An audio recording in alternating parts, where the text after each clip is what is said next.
സ്റ്റാർലിങ്കിന് ഇന്ത്യയിൽ പ്രവർത്തിക്കാൻ അനുമതി ലഭിച്ചതായി ടെലികോം സഹമന്ത്രി പൊമ്മസാനി ചന്ദ്രശേഖർ പ്രസ്താവിച്ചു.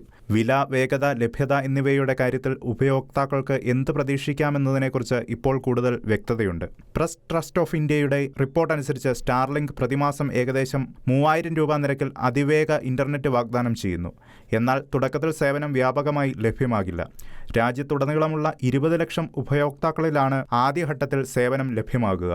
പരമ്പരാഗത ബ്രോഡ്ബാൻഡ് നെറ്റ്വർക്കുകൾ മോശമായതോ നിലവിലില്ലാത്തതോ ആയ വിദൂര ഗ്രാമപ്രദേശങ്ങൾക്കുള്ള കണക്ടിവിറ്റി പരിഹാരമായാണ് റോൾ ഔട്ട് സ്ഥാപിക്കുന്നത്. ഇന്ത്യയിൽ ഇന്റർനെറ്റ് വേഗത 25 Mbps മുതൽ 220 Mbps വരെയാകുമെന്ന് പ്രതീക്ഷിക്കുന്നു.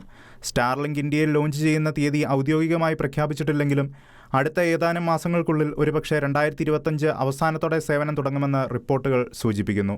സ്ഥലത്തെയും ഉപയോഗത്തെയും ആശ്രയിച്ച് പ്രതിമാസ സബ്സ്ക്രിപ്ഷൻ ഫീസ് ഏകദേശം 3000 രൂപ മുതൽ 4200 രൂപ വരെയാകുമെന്ന് പ്രതീക്ഷിക്കുന്നു. ഹാർഡ്വെയർ കിറ്റിന് ഏകദേശം 33000 രൂപ വില വരുമെന്നാണ് അനുമാനിക്കുന്നത്. എന്നാൽ അന്തിമ വില ഇതുവരെയും പുറത്തു വന്നിട്ടില്ല. സാറ്റലൈറ്റ് അധിഷ്ഠിതമായ ഇന്റർനെറ്റ് സേവനമായതിനാൽ അപ്ഗ്രഡേഷൻസ് വഴി ഏറ്റവും നവീന സാങ്കേതിക വിദ്യയിലേക്ക് എളുപ്പത്തിൽ മാറാൻ സാധിക്കുമെന്നത് സ്റ്റാർലിങ്കിന്റെ പ്രത്യേകതയാണ്.